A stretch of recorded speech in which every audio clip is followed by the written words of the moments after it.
Listo. Muy bien, vamos a hacer el estudio de la Parashá Shoftim 5782.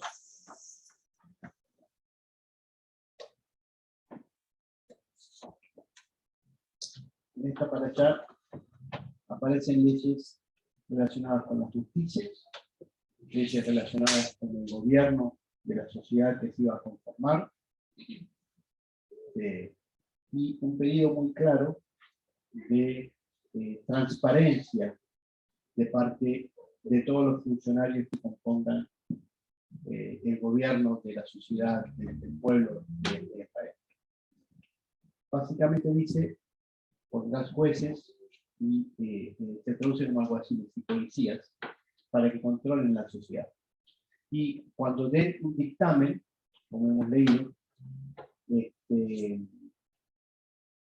este dictamen no tiene que estar influenciado por la mirada del juez respecto a quién está juzgando. Si este que está juzgando es poderoso, o es conocido, o tiene dinero, o tiene influencias, sino tratar de ser lo más justo posible.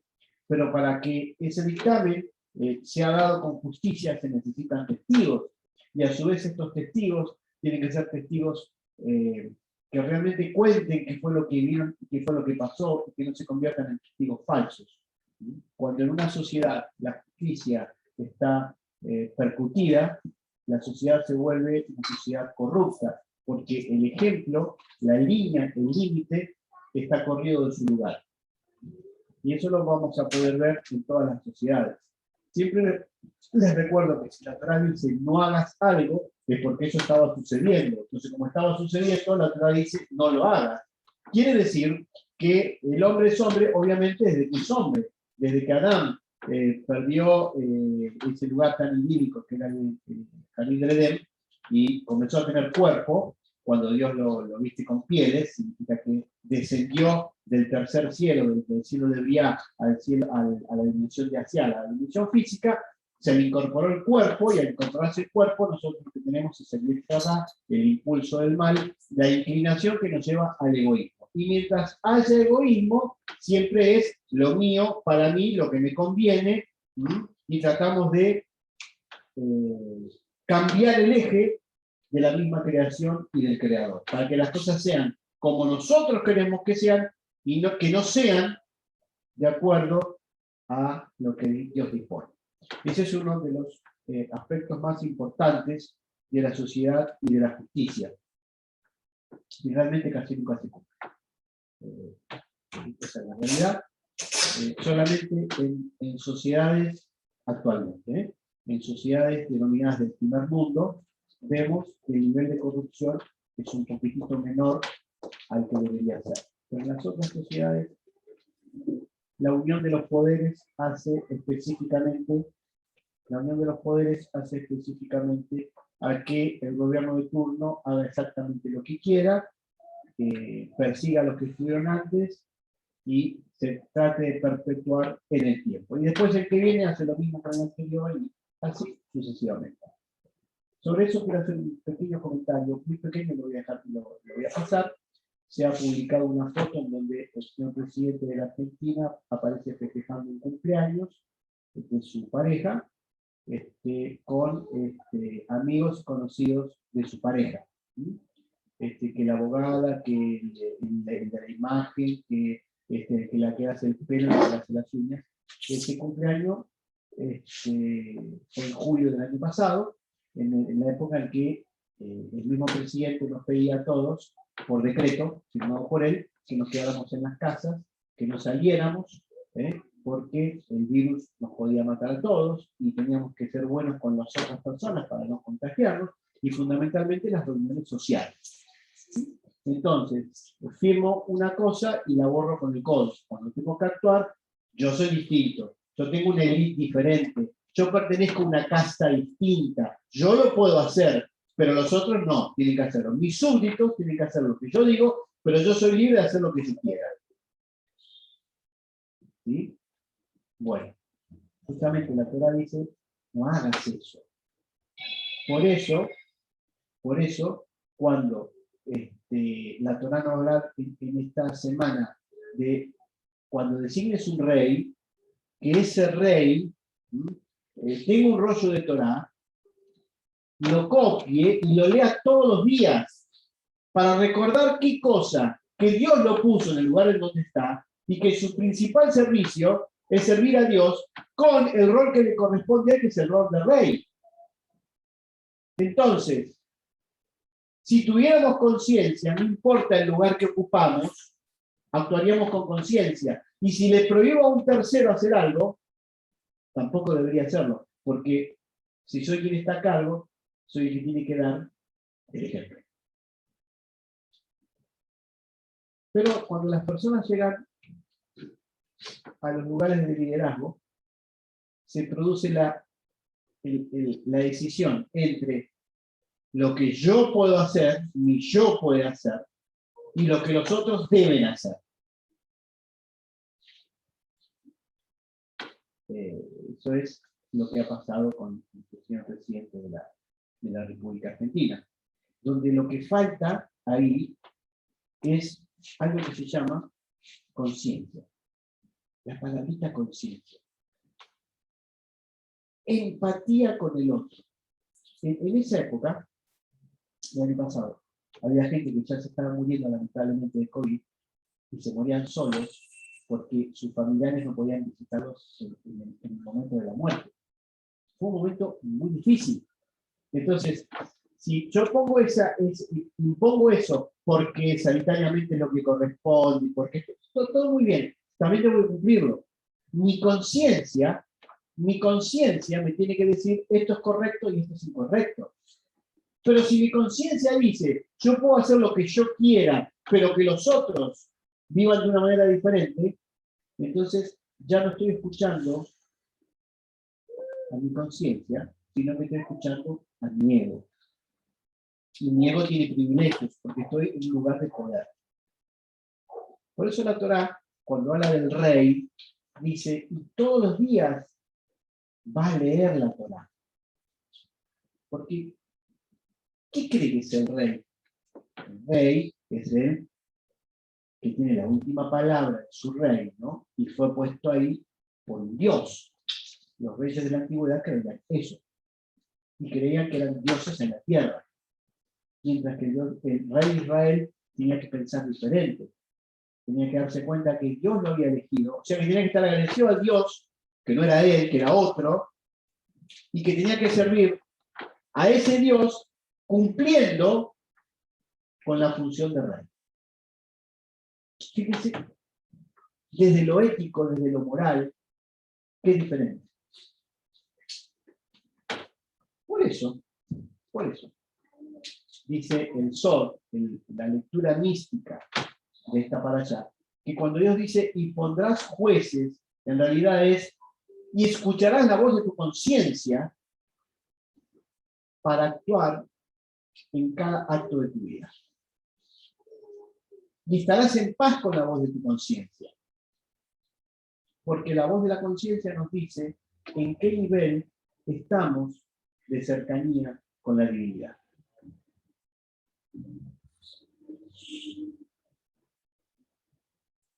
Muchas veces los conflictos que tenemos hacia el afuera de nosotros tienen que ver con los conflictos que tenemos hacia el adentro de nosotros. Y cuando no podemos escuchar la voz clara de nuestro interior, no estamos escuchando a la voz de Dios que nos está indicando qué tenemos que hacer y hacia dónde tenemos que ir. Bueno, respecto a eso, voy a hacer un paréntesis con la parashá de la semana. Les voy a contar una pequeña historia porque llegó a mis oídos una tergiversación de la realidad. Vamos a decir que no está hecha por maldad, sino está hecha por ignorancia. Pero me parece importante que toda la comunidad conozca, y acá tengo testigos de gente que estuvo en ese momento. Yo era rabino mesiánico en una institución que de pasar a ser una institución que supuestamente era judío mesiánica, terminó siendo una institución evangélica. porque si ustedes buscan esa institución, en su página central, tiene el sello de aprobación de las autoridades evangélicas. Y me parece muy lindo el cristianismo y muy hermoso, es una religión hermosa, es una religión hermosa. Religión hermosa. ¿Sí? Bien. Bien. Y entonces fui designado director de ese grupo en la Argentina, qué sé yo, y qué sé cuánto. Y entonces se me dijo, quien dirige esa institución, me dijo que cada país era independiente y que era en estos términos: tu país es tu ministerio. Cuando ese señor decidió cambiar toda la organización y dejó de lado a un brillante rabino como el rabino Percy Johnson, le sacó toda la autoridad en la organización. Bueno, reorganizó todo, ya van a ver por qué, a dónde voy. Reorganizó todo y estableció que cada país era independiente, pero que teníamos una interdependencia con la matriz que está en Estados Unidos, pero que éramos independientes. ¿Sí? Bueno, de ahí en más, cada uno se arreglaba como podía, y fundamentalmente con el tema económico. Entonces la organización pasó de ser una organización que apuntaba a judíos mesiánicos a ser misioneros de la iglesia para que los judíos crean en Yeshua y o Cristo. Lo mismo. ¿Entienden? Un cambio, un giro absoluto. Perfecto. Éramos independientes. Bueno, esa misma persona una vez me dijo que yo ofendía a los pastores porque visitaba las iglesias con la kippah puesta. Entonces, eso ofendía a los cristianos. Wow. Evidentemente, ni la organización me representaba a mí, ni yo representaba a la organización. Era mutuo. Es la verdad. Primero fue sacado, echado el rabino Percy, al cual hicieron cosas que los hermanos en la fe no deberían hacer, a ese nivel. Pero cuestiones de abogados, cuestiones de dinero, cosas de empresa, no de gente que tiene amor y servicio a Dios. Cosas de empresa, ¿no? Fue muy feo. Lo conozco muy adentro. Lo dejamos ahí. Salí echado, sacado, corrido, y o hecho renunciar, como a ustedes les guste el término. ¿Quién seguía en la lista? Capucho. Un judío, obviamente. Obviamente. Bien. Directamente me dejaron de pagar el sueldo. El dinero que me mandaban. Que no era un sueldo porque éramos independientes. No era un sueldo. Pero como me mandaban un aporte para que yo tuviera un ingreso, me mandaban. O sea, cuando me conviene es una cosa y cuando no me conviene es la otra. Perfecto, directamente, sin decirme nada, me dejaron de enviar el dinero mensual. No tenía familia. No importa. En el amor del Señor, arreglar. No problema. A Dios gracias, siempre tuve otro trabajo paralelo. El rabino Percy Johnson siempre me decía: no dejes lo que estás haciendo porque quien gobierna esta organización te saca y te deja sin nada. Entonces dije, bueno, ya está. ¿A qué voy? Voy a lo siguiente. Está bien. Entonces, 6, 8 meses después yo les avisé, voy a hacer un juicio, si no me pagan, que no les corresponde, díganme de frente. Nunca me contestaron, tengo los emails, tengo todo, lo guardé todo. Listo, inicié el juicio, inicié un juicio, no importa, que lo terminé ganando. ¿Sí? Con todas las de la ley, con todas las de la ley. No importa. Lo único que se le interesó a la gente matriz era el edificio. ¿Qué van a hacer con el edificio? No. ¿Qué pasó con la comunidad en Argentina? ¿Qué vamos a hacer con esto? ¿Cómo sigue el trabajo? Bueno, ¿qué van a hacer con el edificio? O sea, la gente, el rabino, la gente no les importó, les importaba el edificio, las paredes, el valor monetario, lo que vale. Bueno, entonces ahí hice un aporte personal muy grande más un poquito de dinero que había juntado de la misma gente que estaba en el lugar conmigo, compramos esta propiedad y la modificamos toda hasta presente Darío, que venía con su martillo electrónico a romper paredes y demás. Construimos, levantamos y hicimos esta comunidad. Bueno, cuando nos vinimos del otro lugar a este lugar, nos trajimos los elementos para el servicio. La silla, la mesa, el piano que está ahí, qué sé yo. No les interesaba nada, les interesaba el edificio. Bueno, acá tenés este edificio, yo necesito seguir con el trabajo, a mí no importa más el trabajo. Y ya que no me pagan el sueldo, de los alimentos, no pagan el sueldo, listo, me llevo estas cositas. Algunas las compramos nosotros, otras eran que estaban de antes. Sinceramente, nos trajimos todo. Es así. Lo podemos ver de dos maneras. Robaron, cuando les conviene, o una silla, dos sillas. Bueno, el presupuesto de esa organización en ese entonces era de $12 millones anuales. $12 millones anuales. Perfecto. Obviamente, mi trabajo en la Argentina fue convertir una iglesia evangélica, que era la del pastor Paso, que se autodenominaba rabino, pero que era un pastor, y hermoso como pastor, pero un pastor. ¿No? Eso no tiene nada que ver con un rabino mesiánico. Perfecto. Pero bueno, él fue el inicio. Él iba con la fiesta con Pesach y mostraba la Pascua judía, y siempre lo mismo, ¿no?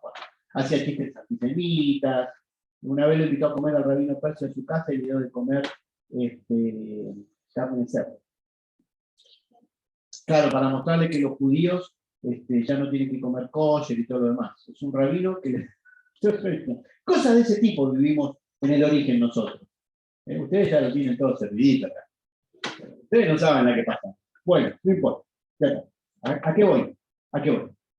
A que en mi trabajo, bueno, vamos a ver, cuando yo empecé, ese lugar tenía Santa Cena. De ese nivel les estoy hablando. Les expliqué que la Santa Cena pertenece a una interpretación griega, pagana, que no tiene que ver con los textos bíblicos, es que pesa. Me trataron de... Hubo gente que se enojaba. Bueno, todo un proceso. ¿Estamos? Bueno, pero el lugar, ¿qué era lo que no tenía el lugar? Torá. Dice, ¿cómo vamos a tener una comunidad judío-mesiánica sin una Torá? A mí no me entraba ni por un lugar ni por el otro. Entonces íbamos todos con la Biblia. Pues es una iglesia evangélica, sin ofender a la iglesia evangélica que es hermosa, pero es otra cultura. Sin Torah no hay comunidad, no hay sinagoga, es un título, pero no es un lugar. Bueno, entonces uno de los proyectos que, como rabino, ¿qué fue? Comprar una Torah. Apareció una persona que vino con mi trabajo en la Argentina. Acuérdense que éramos ministerios independientes, cuando les conviene, ¿no? Bueno, había que arreglarse de Estados Unidos y mandar para comprar una Torah. Para los judíos, mira una cosa de judíos mesiánicos, una cosa muy particular, ¿no? Mueve mucha plata. Bueno, listo. Conseguimos una persona, donó $5.000, salió $5.000, y se dio esas cosas que Dios sabe, que uno venía de Israel para la Argentina, justo. Teníamos la plata, teníamos la persona, apareció la plata. Cuando nos vinimos del lugar para aquí, éramos ministerios independientes, ¿no? Arréglense como puedan. Bueno, si la Torá fue parte de mi trabajo, trajimos la Torá aquí, porque este lugar no sería una sinagoga, no sería una comunidad mesiánica, sino una Torá. Tenemos una iglesia evangélica que amamos al Señor, la banderita de Israel, pero no es una comunidad judía. ¿Estamos de acuerdo? Perfecto. Bueno, por ignorancia, por maldad, por desagradecimiento, la gente que está en aquel lugar está diciendo que ellos no tienen Torá porque los que estuvieron antes se la llevaron.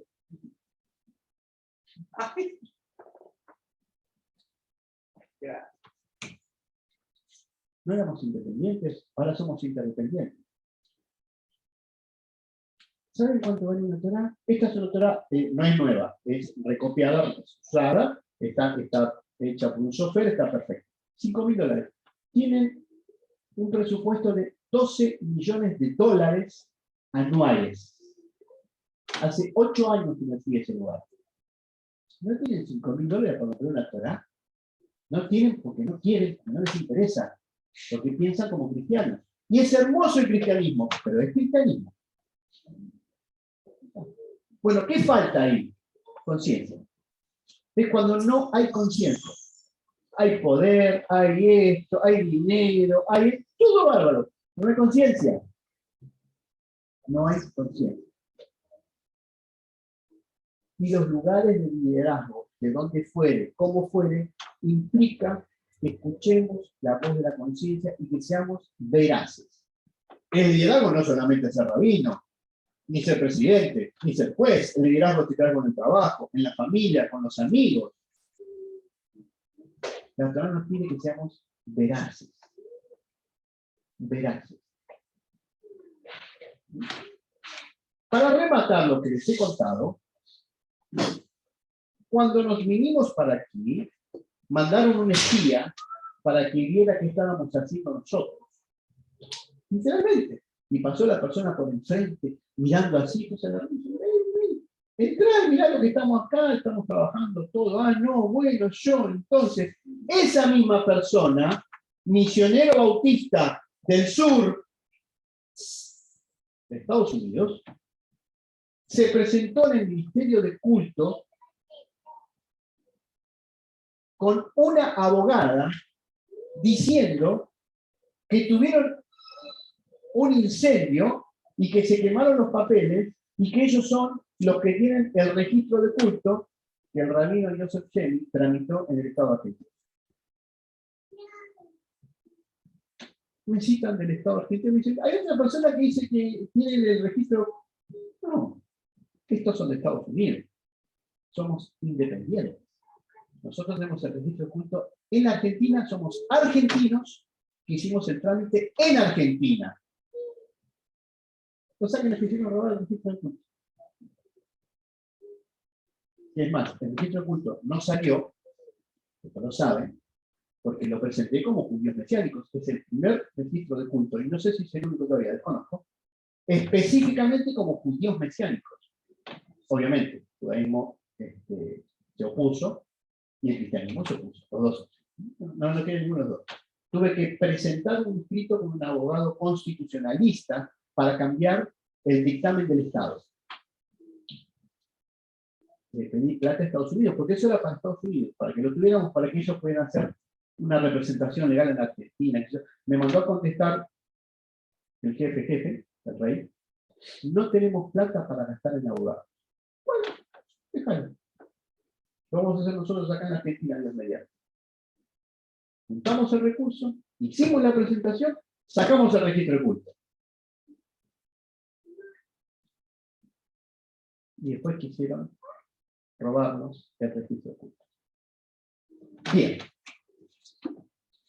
No importa el grupo que sea, no importa las personas que sean, no importa el país que sea, cuando no hay conciencia, no importa si es una empresa, si es una iglesia, si es una sinagoga, si es una mezquita, cuando no hay conciencia en el hombre, pasan estas cosas.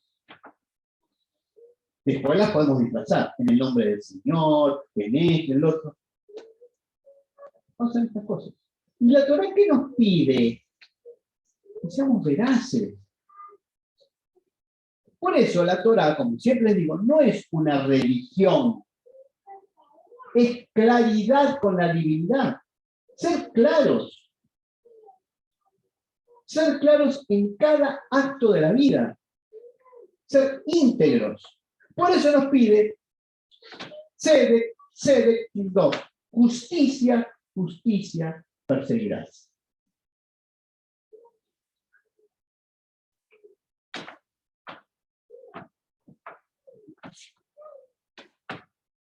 Y hablando de justicia, justicia perseguirás, hay un versículo bíblico de Mateo capítulo 5 que dice, bienaventurados los que son perseguidos por causa de la justicia, porque de ellos es el reino de los cielos. O sea, Cristo dice, bienaventurados los que son perseguidos por la justicia. Y la Torá dice, bienaventurados los que persiguen la justicia. ¿Qué pasó en el medio? Bueno, obviamente, es una pésima traducción del verbo irdof, que está conjugado. Lo que Yeshua dijo es: bienaventurados los que persiguen la justicia, porque ellos es el reino del cielo. ¿A qué se estaba refiriendo? Al versículo de la Torá: sede, escritor. Justicia, justicia, justicia. ¿Por qué fue cambiado por los escribas cristianos? Muy sencillo, porque los romanos después perseguían a los cristianos y los mataban en el foso y los crucificaban. Entonces, bueno, ¿dónde está eso? En algún lugar tiene que estar. Bueno, este verbo significa tal o cual cosa. ¿Sí?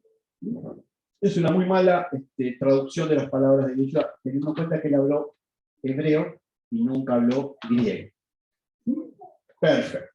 Entonces, ¿qué nos dice Yeshua? Somos bienaventurados y el reino de los cielos nos corresponde cuando tratamos de seguir lo justo, lo que es justo. Y lo justo a veces no es lo que a mí me gusta o lo que yo quiero, pero es lo justo.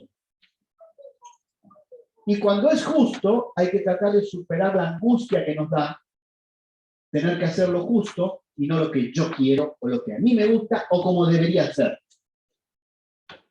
Porque las religiones, todas, ¿qué enseñan? Que todos tenemos que ser como esa religión dice.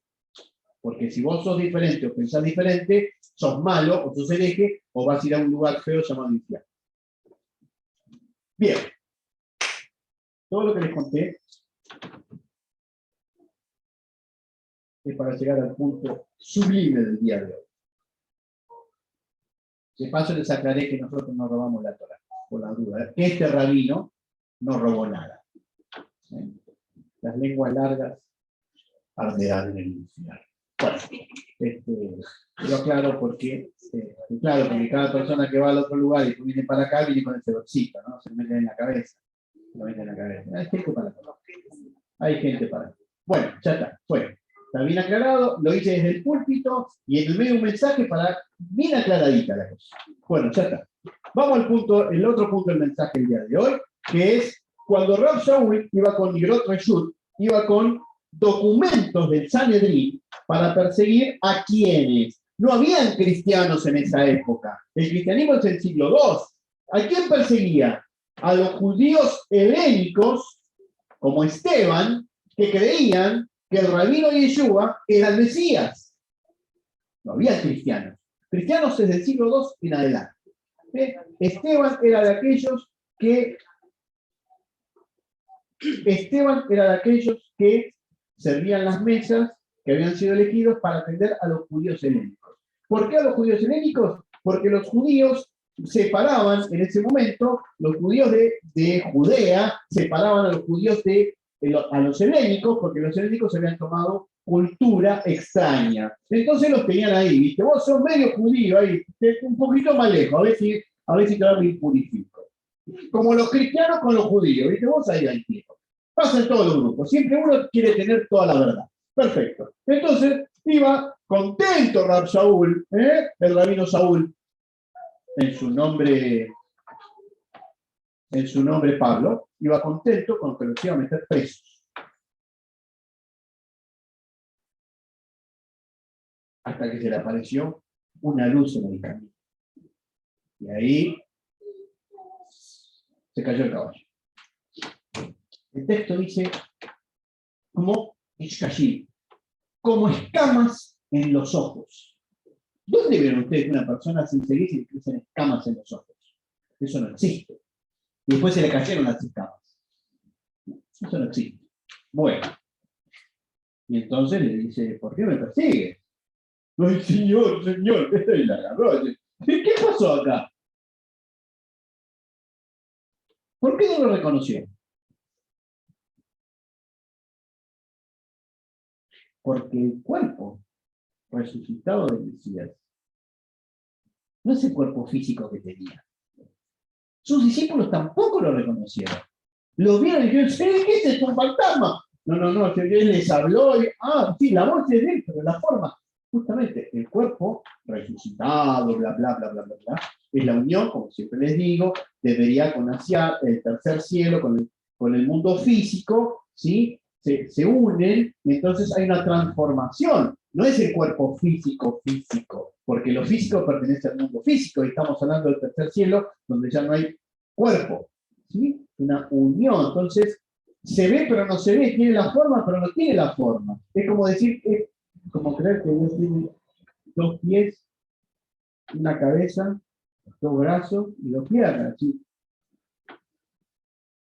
Falta que me digan que Dios es un viejito con una túnica blanca y una barba larga y va caminando con un bastón. O sea, no, esa es la imagen que tenemos de un señor anciano, que es sabio por ser anciano, pero no es la imagen de la divinidad. La divinidad no tiene forma.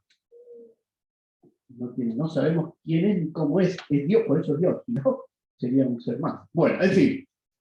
Se le apareció y le dijo, y quedó ciego, y le dijo, bueno, te vamos a decir, te van a decir qué es lo que tenés que hacer. Lo que le pasó a Rab Shaul es rabínico, rabínico, rabínico. ¿Por qué? Primero, ¿qué hacía Rab Shaul persiguiendo gente? Era un inquisidor. ¿Para qué los perseguía? Buscaba a los judíos helénicos que creían que el rabino Yeshua era el Mesías. A eso buscaba. ¿Por qué? Porque se había hecho un juicio con testigos falsos, que lo hemos enseñado aquí, diciendo de que ese rabino iba a cambiar la Torá de Moisés y que iba a destruir el templo y que el templo no tenía que haber. Eso es lo que decían los helénicos, por lo cual se produjo la revolución de los macabeos. Perfecto. Muy bien. Los iba a buscar para meterlos presos.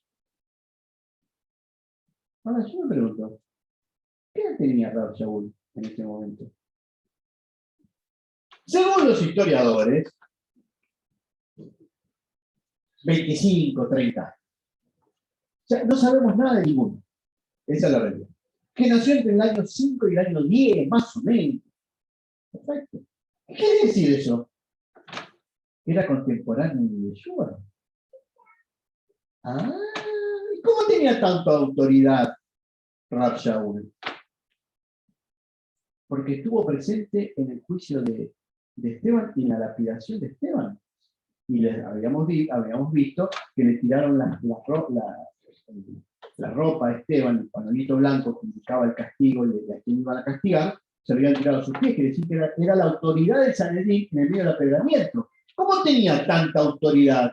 Porque era fariseo discípulo de Gamaliel. ¿Y Gamaliel dónde estaba? Gamaliel estaba en el Sanedrín, quiere decir que Rab Shaul pertenecía estrictamente al Sanedrín. O era miembro de los 70 del Sanedrín, o era el oficial o el policía o el que llevaba las ejecuciones. Era alguien que estaba muy, muy, muy adentro del poder. No era cualquiera.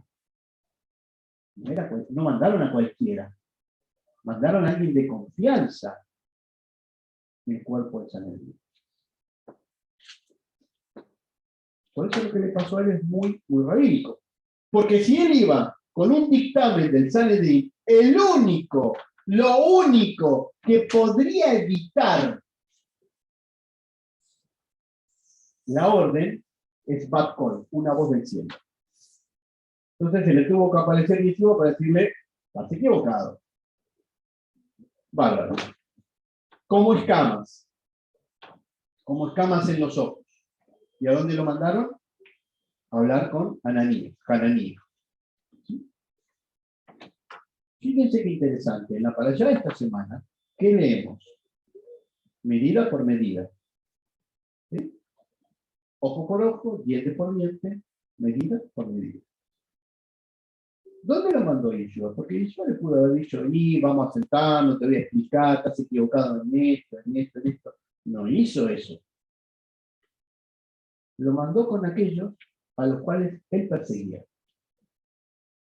Porque ellos te van a explicar qué es lo que tenés que hacer. O sea, vos los perseguís a estos son los que tienen la razón y estos son los que te van a enseñar a vos ahora. Medida por medida. Vos los perseguís, vos tenés que aprender de ellos ahora. ¿Vos creés que están equivocados? Ellos tienen la razón y vos sos el equivocado. ¿Cuánto le llegó a Rab Shaul comprender? por lo menos como 3 años. Bastante tiempo estuvo en Damasco. Y entonces yo le dije, vas a entender lo que hay que sufrir por mí. ¿Por qué tiene que sufrir Rab Shaul por él? Bueno, de acuerdo al cristianismo, que murió en la cruz también, que lo otro, que le pasó así, que lo llevó en la Roma. Pero eso es la tradición oral, de lo cual uno dijo que otro dijo que apareció en un libro 300 años después.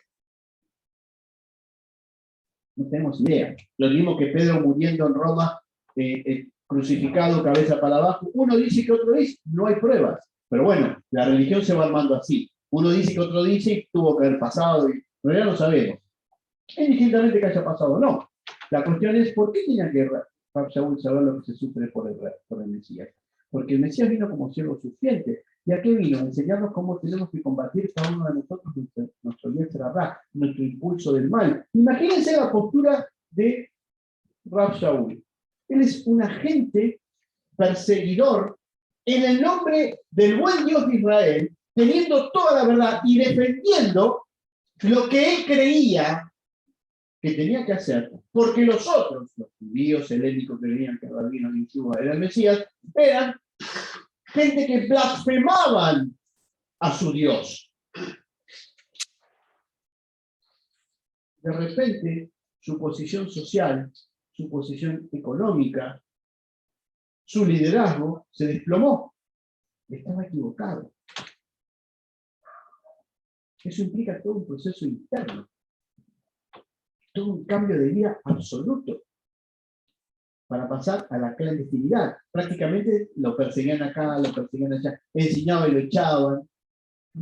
De ser parte de los que estaban arriba, porque estar en el Sanedrín implicaba tener mucha autoridad, tener mucho poder, a ser despreciado por sus mismos compañeros en el Sanedrín y ser alejado.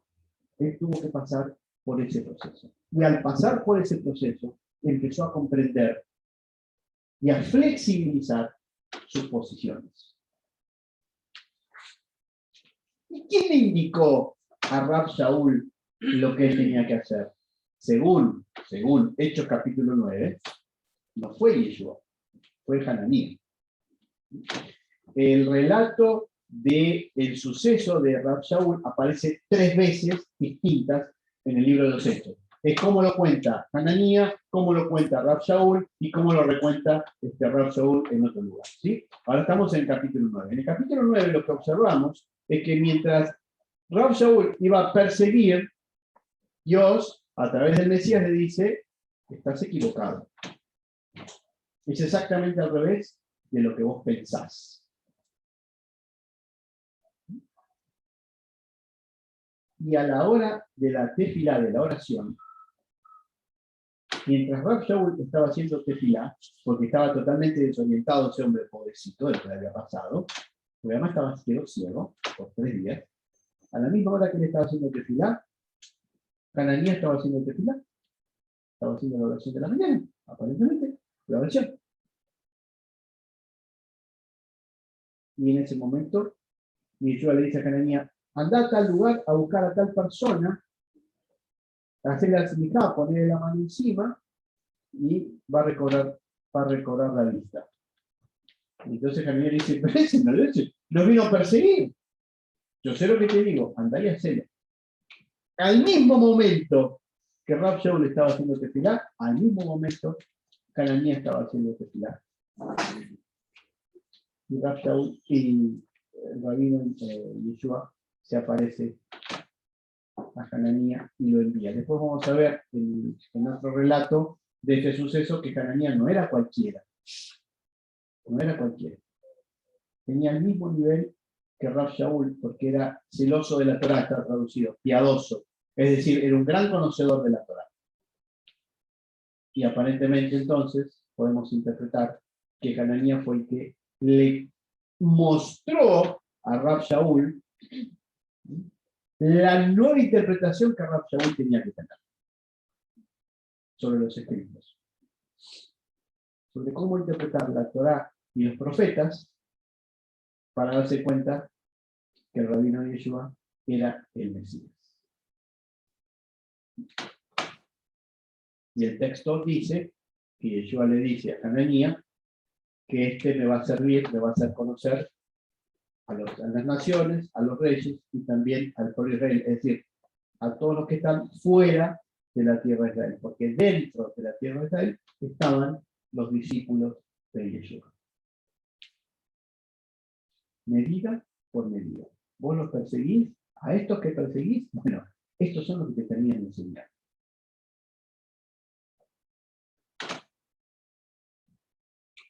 Como siempre les digo, así como Rav Shaul era muy comprometido con un bando, después terminó siendo muy comprometido, por así decirlo, con el otro bando. Eso tenía que ver con la impronta de su personalidad. Bueno, por último, entonces le pone la mano a Hananías, la hace esmejada, le pone la mano, y le dice a Rav Shaul que haga el miglé, que se sumerja en las aguas. Muy mal traducido como que se bautice. Ahí ya vemos a los copistas, desde el mundo cristiano, cómo cambian los términos y generan el bautismo, que pasa a ser un carisma, y que pasa a ser una llave de entrada al cielo, y bla, bla, bla, bla. No existe nada de todo eso, es el mikveh, sumergirse 3 veces en el agua en el nombre de la autoridad que él toma. ¿Y el que toma la autoridad? El rabino Yeshua, al cual lo considera su Mesías. Y tal es así que se queda 3 años enseñando en Damasco. ¿Y qué enseñaba en Damasco? 2 cosas. Que Yeshua es el Hijo de Dios y Yeshua es el Mesías. El Hijo de Dios es un título mesiánico que significa que es el alma más elevada, que es lo más parecido a lo que es lo que Dios quiso crear para todos nosotros. Ese es el Hijo de Dios. Y yo no era el hijo de David, era descendiente de David. Pero el concepto hebraico es como que hubiera sido el alma, hija del alma de David. Son conceptos. Lo tomamos con el paganismo, tenemos un Dios Padre, un Dios Hijo, etcétera, etcétera. Bien. ¿Y qué terminó predicando en las sinagogas en Damasco? Que Yeshua era el Mesías. ¿Y cómo pudo cambiar todo su punto de vista? Además de la experiencia de que quedó ciego, que cuando le pusieron la mano se le cayeron las escamas, y estuvo 3 días sin ver, y lo purificaron y pasó por las aguas, que nos recuerda, ¿a qué nos recuerda? A la Metzorá, al leproso. ¿Cómo pudo cambiar? Porque Hananías, que sabía mucho sobre Torah, porque era estudió piadoso de la sinagoga, le reexplicó los textos. ¿Y de dónde los aprendió Hananías? De los judíos helénicos que se habían contactado con los discípulos de Yeshua en Israel, en Jerusalén. O sea, tradición oral. Uno le enseña a otro, que le enseña a otro, que le enseña a otro. Así es como llegó toda esta revelación, este entendimiento, como revelación, a Rav Shaul.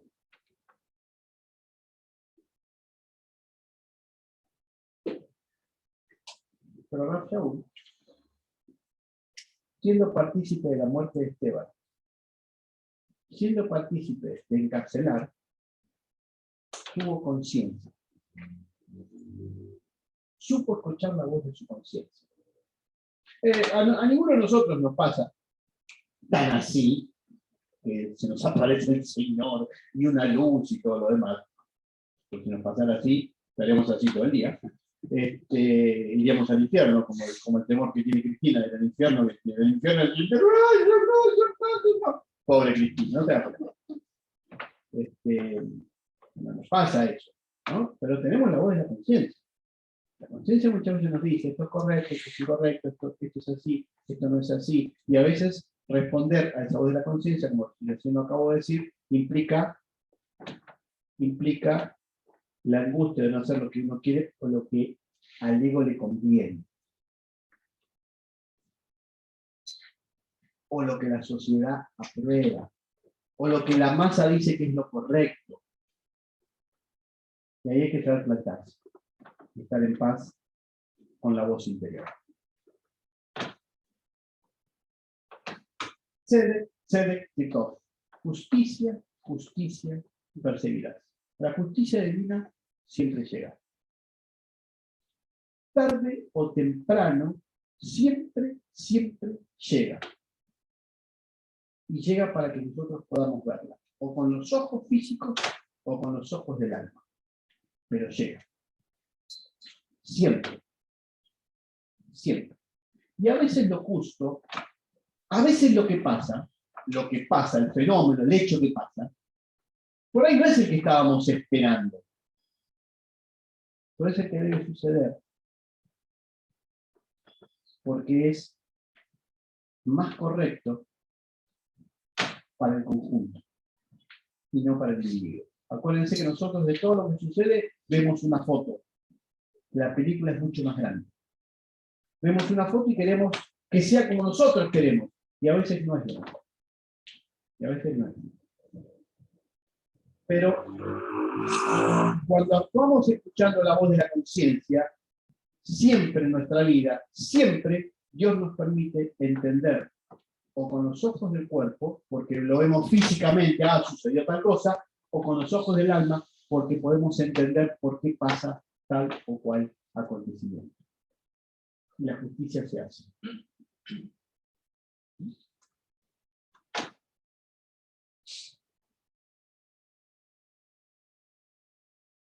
Si no escuchamos la voz de nuestra conciencia, estamos perdidos en un universo que es absolutamente incontrolable.